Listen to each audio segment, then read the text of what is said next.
அண்ணாமலை என்பவர் மிகச்சிறந்த ஒரு அறிவார்ந்த ஒரு ஆள் தான். அவரை பற்றி நம்ம குறை சொல்ல முடியாது. ஆனால் அவரை பாஜக பயன்படுத்த தவறிவிட்டது.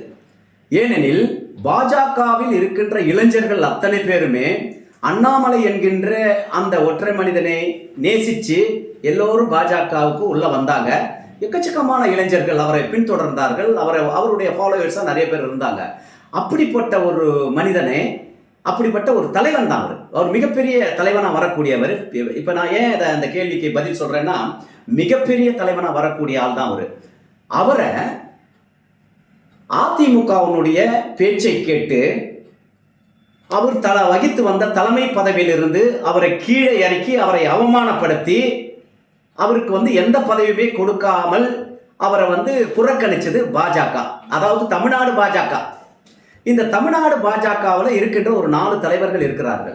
அது யாருன்னா, அவங்கள பற்றி நம்ம எதுவும் சொல்ல வேண்டாம். இப்போ அந்த தலைவர்கள் இருக்கும் முறை பாஜக எழுச்சி பெறாது.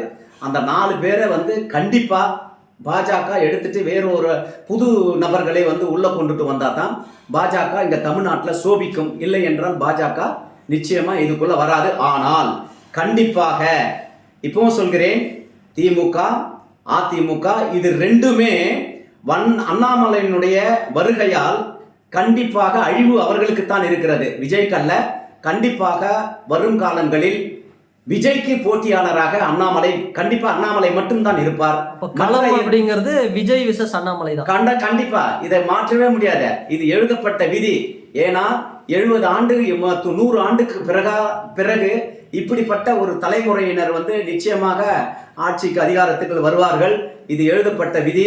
ஏனால் எம்ஜிஆர், அதுக்கப்புறம் அம்மா ஜெயலலிதா அவர்கள் வந்தார்கள். அதன் பிறகு விஜய் அவர்கள் வந்தார்கள். இப்போ கூட எம்ஜிஆர் அவர்கள் திமுகவில் இருந்தார். திமுகவில் இருந்து அண்ணா அவர்களிடம் அரசியல் பயின்று வந்தார். ஆனால் ஜெயலலிதா அவர்கள் எம்ஜிஆர் இடத்திலே அரசியல் பயின்று வந்தார். ஆனால் விஜய் அவர்கள் யாரிடத்துமே அரசியல் பயிலவில்லை. ஆனால் அவருடைய சொந்த உழைப்பாலும் சொந்த திறமையாலும் அவர் ஆட்சி அதிகாரத்தை இன்னைக்கு பிடிச்சாரு. மிகப்பெரிய ஒரு எழுச்சியை மக்கள் மத்தியில விதைச்சாரு. மிகப்பெரிய எழுச்சியோடு மக்கள் வாக்களித்தார்கள், வெற்றி பெற்றார். இதுதான் மெயின். அதே போல அண்ணாமலை ஒரு ஐபிஎஸ் ஆபீசர், மிகச்சிறந்த அறிவாளி, ஒரு ஃபிங்கர் டிப்ல தமிழ்நாடு அரசியல்ல, உலக அரசியல்ல கையில வச்சிருக்கிறாரு. அப்படிப்பட்ட ஒரு மனிதன் மதிப்பளிக்காம அவரை புறக்கணிச்சிங்க. ஆனால் அவர் அரசியலுக்கு, தமிழ்நாடு அரசியல்ல தவிர்க்க முடியாத ஒரு தலைவனா உருவெடுக்க போறாரு. அந்த அண்ணாமலை வரும்பொழுது விஜய்க்கு போட்டியாளரா நிச்சயம் அவர் தான் இருப்பாரு. அவர்களுடைய இடையே தான் போட்டி இருக்கே ஒழிய அதிமுக திமுக 3வது இடம் 4வது இடத்திற்கு போகும். இப்போ ரஜினிகாந்த் எதுக்காக அண்ணாமலைக்கு, அதாவது பிஜேபியில் அண்ணாமலை வரதுக்கு முன்னாடி இருந்து ரஜினிக்கும் அண்ணாமலைக்கும் ஒரு பெரிய ஒரு தொடர்பு இருந்தது. இப்போ ரஜினிகாந்த் பின்னாடி இருந்து அவரை இயக்குறாருன்னு சொல்றாங்க. இது எப்படி பார்க்கலாம்? விஜயோட வளர்ச்சி பிடிக்காதனால ரஜினிகாந்த் பண்றாருன்னு எடுத்துக்கலாமா, இல்லை எப்படி எடுத்துக்கலாம்? அதாவது வேடிக்கையான ஒரு விஷயம், 1995-96களை ரஜினிகாந்த் அவர்களே மக்களே அரசியலுக்கு வாங்கன்னு கூப்பிட்டாங்க. அதன் பிறகு தமிழ்நாடு அரசியல்ல ரஜினிகாந்துக்கு அவருடைய பேச்சு எடுபடலை, அவரை தூக்கி போட்டுட்டாங்க. அதன் பிறகு வரேன்னு சொல்லுவாரு, அவருடைய படத்துக்கு ப்ரொமோஷனுக்காக அவர் வரேன்னு சொல்லுவாரு, அதுக்கப்புறம் வரமாட்டாரு. இது மக்களுக்கு ஒரு வெறுப்பு ஆகி போச்சு. இப்படிப்பட்ட சூழ்நிலையில ரஜினிகாந்த் பேச்சை யார் கேட்பாங்க? ரஜினிகாந்த் ஒரு எக்ஸ்பைரி நடிகர், அவ்வளவுதான். ரஜினிகாந்த் அண்ணாமலைன்னு வரும்பொழுது ஓரளவுக்கு அதெல்லாம் ஒண்ணுமே கிடையாது, சப்போர்ட்டிவா இருக்கும். அதெல்லாம் கிடையவே கிடையாது. ரஜினிகாந்த் வந்தா அண்ணாமலைக்கு இழுக்கு தான், அதாவது பின்னடைவு ஏற்படும். ரஜினிகாந்த் அரசியலுக்கு வந்தால் அண்ணாமலைக்கு பின்னடைவு ஏற்படும். அண்ணாமலை நான் ஒரு ஆன்மீக ஒரு தலைவரான அவரை பாக்குறேன். அவர் நிறைய ஸ்பிரிச்சுவல் ரிலேட்டடா எனக்கு ஐடியாஸ் கொடுப்பாரு. மாசம் ஒரு வாட்டி நான் ரஜினி சாரை பர்சனலா மீட் பண்ணுவேன், இப்படிலாம் சொல்றாரு. அப்போ அவங்களுக்குள்ள ஒரு பிரதர் பாண்ட் இருக்குதா? இருக்கட்டும், அவங்க 2 பேருக்குள்ள பிரதர் பாண்ட் இருக்கட்டும், அப்பா புள்ள பாண்ட் இருக்கட்டும், அண்ணன் தம்பி பாண்ட் இருக்கட்டும், வேறு ஏதோ ஒரு பாண்டா கூட இருக்கட்டும் அவங்களுக்குள்ள.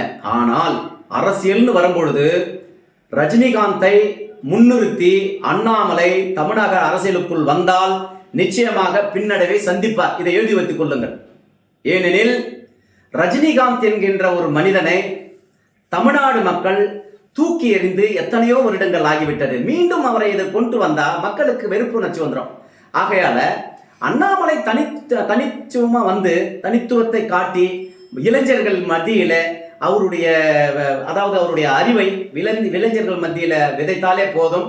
தமிழ்நாட்டு இளைஞர்கள் கண்டிப்பாக அண்ணாமலை பின் வர காத்து கொண்டிருக்கிறார்கள்.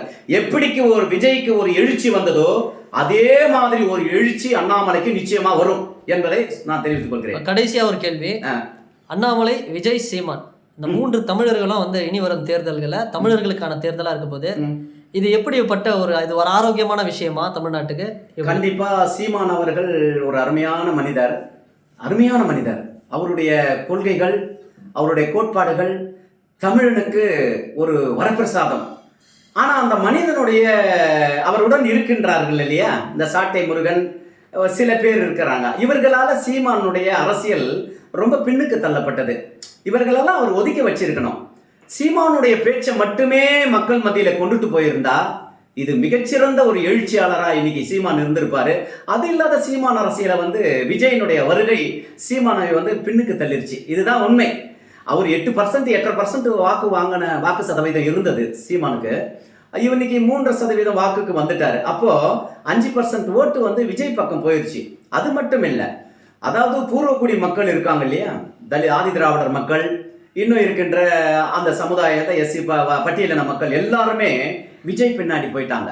அப்படி இருக்கும் பொழுது சீமான் பின்னாடி இருந்த இளைஞர்கள் எல்லாருமே விஜய் பின்னாடி போயிட்டாங்க. அப்படி இருக்கும்போது இனிமே சீமானுக்கு எடுபடாது. ஒன்று. இரண்டாவது, ரஜினிகாந்தை புறக்கணித்து பல வருடங்கள் ஆகிவிட்டது என்று சொல்லிவிட்டேன். ஆகையால் ரஜினி அரசியல் தமிழ்நாட்டில் என்றைக்குமே எடுபடாது இனிமே. அதனால ரஜினியை தூக்கி குப்பையில் தான் போட வேண்டும். ஆனால் அவர் அப்படி இல்லை. யாரு? நம்ம அண்ணாமலை அப்படி இல்லை.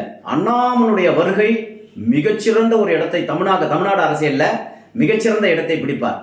ஏனெனில் அண்ணாமலை ஒரு இளைஞர், விஜய் ஒரு இளைஞர். நல்லா கேளுங்க, அண்ணாமலை ஒரு சின்னவர், விஜய் அவருக்கு யூக்கலானவர். 2 பேர். அதை விட அண்ணாமலை வந்து இளையவர் தான்.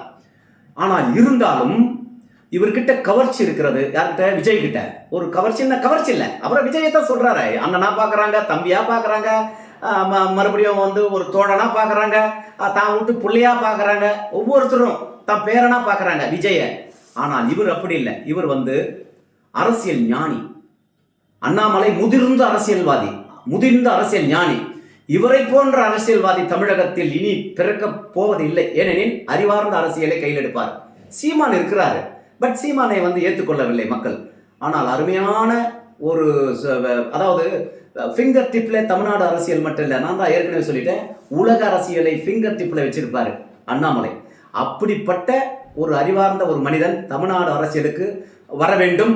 அவரை வருக என நான் முதலில் அவரை வரவேற்கிறேன். மேலும் மேலும் விஜய் அவர்களுக்கு அண்ணாமலை அவர்கள் தான் ஒரு டஃப் கொடுப்பாரு ஃபியூச்சர்ல. நான் 2029 எலெக்ஷன்ல இவருக்கு தான் போட்டியா இருக்குமே ஒழிய திமுகவும் அதிமுகவுக்கும் நிச்சயமாக 3வது இடம் 4வது இடத்திற்கு தான் அவர்கள் போட்டி போடுவார்கள். இருப்பினும் அவர்களுடைய அரசியல் வாழ்வு அஸ்தமனமாகிவிட்டது. இதுதான் உண்மை. அண்ணாமலை ஒரு சிறந்த அரசியல்வாதியாக தமிழ்நாட்டில் வலம் வருவார், வந்து தீர வேண்டும்.